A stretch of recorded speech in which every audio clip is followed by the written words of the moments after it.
Hello friends, welcome to माही हिंदी कहानियाँ channel. आज की कहानी है शादी एक समझौता पार्ट 17। अगर आपने बाकी के पार्ट्स नहीं देखे हैं तो हमारे चैनल पर जाकर देख सकते हैं, और अगर आप चैनल पर पहली बार आते हैं तो प्लीज़ चैनल को सब्सक्राइब जरूर करें। धन्यवाद। अरुण जी मान गए तो फिर उन्होंने और दीपक ने साथ में खाना खाया।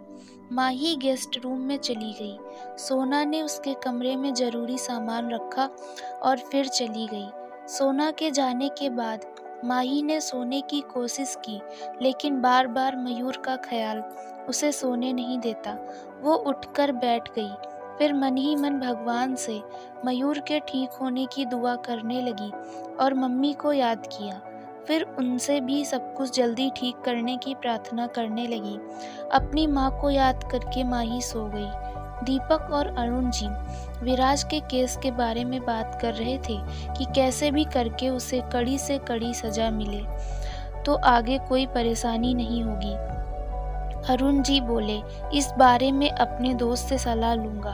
तुम भी अपने वकील दोस्त से पूछना, क्योंकि केस कोर्ट में जाएगा तो हमें उसके सारे जुर्म साबित करने होंगे। वो बात कर ही रहे थे कि माही की चीख की तरफ उनका ध्यान गया। दीपक दौड़कर माही के कमरे में गया। उसने देखा वो बहुत डरी हुई थी और डर से उसके माथे पर पसीना आ गया था। दीपक ने पूछा, क्या हुआ माही, क्या हुआ? तब तक सरिता और सोना भी वहां आ गए। माही घबराते हुए बोली, दीपक, वो विराज, वो दोबारा आ जाएगा। फिर रोने लगी। दीपक ने उसे शांत कराया। सरिता जी ने उसे पानी पिलाया और फिर समझाने लगी, कोई नहीं आएगा बेटा, यहाँ कोई नहीं आएगा। तुम हमारे साथ हो, तुमने बुरा सपना देखा है, शांत हो जाओ बेटा। फिर उसके सर को सहलाने लगी। कुछ देर में माही शांत हो गई। अरुण जी, जो अब तक माही को चुपचाप देख रहे थे, उन्होंने सरिता जी को बाहर बुलाकर कहा, आज रात तुम उसके साथ सो जाओ, उसका डर कम हो जाएगा। सरिता जी बोली, मैं भी वही सोच रही थी। अरुण जी ने कहा और फिर अपने कमरे में चले गए।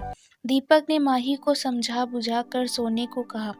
सरिता जी भी गेस्ट रूम में ही आ गईं और फिर माही का सर अपनी गोद में रखकर सहलाने लगी। थोड़ी देर बाद माही को नींद आ गई। वहीं दूसरी ओर सोना अभी भी उलझन में थी कि ये भाभी ऐसा व्यवहार क्यों कर रही थी। वो शांत और डरी हुई सी क्यों रहती हैं। ये बात उसके लिए पहेली ही था। वो भी सोचते सोचते सो गई। अगले दिन दीपक 8 बजे सोकर उठा और उठकर सीधा माही को देखने गया। वो अभी भी सो रही थी। उसकी खिड़की से धूप अंदर आ रही थी। दीपक ने पर्दा लगा दिया ताकि उसकी नींद ना खराब हो। फिर वो किचन में अपनी माँ के पास गया। उस समय सरिता जी नाश्ता बना रही थी। दीपक ने पूछा, माँ, रात को माही ठीक से तो सो गई थी ना? वो बोली, हाँ, पहले तो जागी हुई थी बहुत देर, फिर सो गई थी। दीपक बोला, अच्छा। सरिता जी बोली, जा जाके नहा ले, नाश्ता तैयार है। दीपक नहाने चला गया। तब तक माही की नींद खुल चुकी थी। पहले तो उठते ही एक पल को उसे लगा जैसे ये मैं कहाँ आ गई। फिर थोड़ी देर में वो समझ गई और याद करने लगी कि मम्मा कैसे मुझे जगाती थी, फिर मेरी पसंद का नाश्ता बनाती थी। लेकिन अब मम्मा तो रही नहीं। अपनी माँ को याद करके माही उदास हो गई। तभी सरिता जी उसके कमरे में आ गई। उन्होंने कहा, उठ गई माही बेटा, चलो हाथ मुंह धो लो, फिर नाश्ता तैयार है। माही उन्हें जी आंटी कहकर चली गई। थोड़ी देर में दीपक नहा के निकला और बोला, माँ, माही उठी क्या? सरिता जी बोली, हाँ उठ गई है, बस फ्रेश होकर आती ही होगी। तब तक तू नाश्ता कर ले। दीपक बोला, आने दो उसे भी, साथ में ही कर लेंगे। 10-15 मिनट हो गए लेकिन माही नहीं आई। सरिता जी चिंता करते हुए बोली, बहुत टाइम हो गया उसे, अब तक तो आ जाना चाहिए था। फिर सोना से बोली, सोना जरा देख के आ माही को। दीपक बोला, वो नहा रही होगी माँ, रोज सुबह उठ के पहले नहाती है वो, नाश्ता बाद में करती है। सरिता जी बोली, देख लो उसे, एक हमारी भी है देवी माँ, एक दिन जो इसने नहाकर नाश्ता किया हो। सोना बोली, नहाती तो हूँ, अब सुबह सुबह नहाओ या दिन में, क्या फर्क पड़ता है? नहा ली ना, उतना भी काफ़ी है मेरे लिए।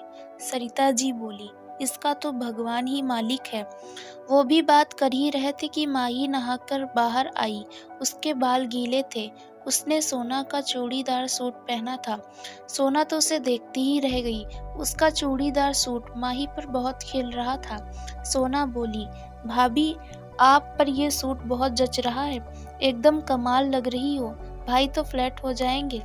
सोना की बात सुनकर दीपक खांसने लगा। सोना ने दीपक की तरफ देखा तो उसने आंख दिखा दी। तभी सरिता जी बोली, चल सोना इधर आ, नाश्ता लेके चल। सोना दौड़ती हुई चली गई। फिर उन्होंने खाना डाइनिंग टेबल पर लगा दिया। फिर दीपक और माही सोना ने नाश्ता किया।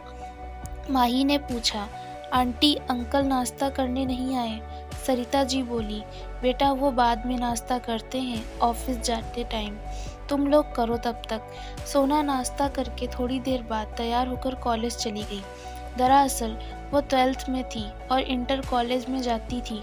नाश्ते के बाद माही ने कहा, दीपक मुझे एक बार घर जाना था, वहाँ से बुक्स और कुछ ज़रूरी सामान लाना था। दीपक बोला, ठीक है, थोड़ी देर में चलते हैं। फिर दीपक तैयार होने चला गया। माही भी अपने बाल सुखाने लगी। फिर थोड़ी देर में तैयार होकर दोनों माही के घर चले गए। कमली ने दरवाजा खोला। माही को देखते ही कमली खुश हो गई। वो बोली, आ गई माही मैडम, कैसी हो? मयूर कहाँ है? शादी के बाद एक बार फोन करके भी नहीं बताया कि शादी हो गई। ससुराल में सब अच्छे हैं ना?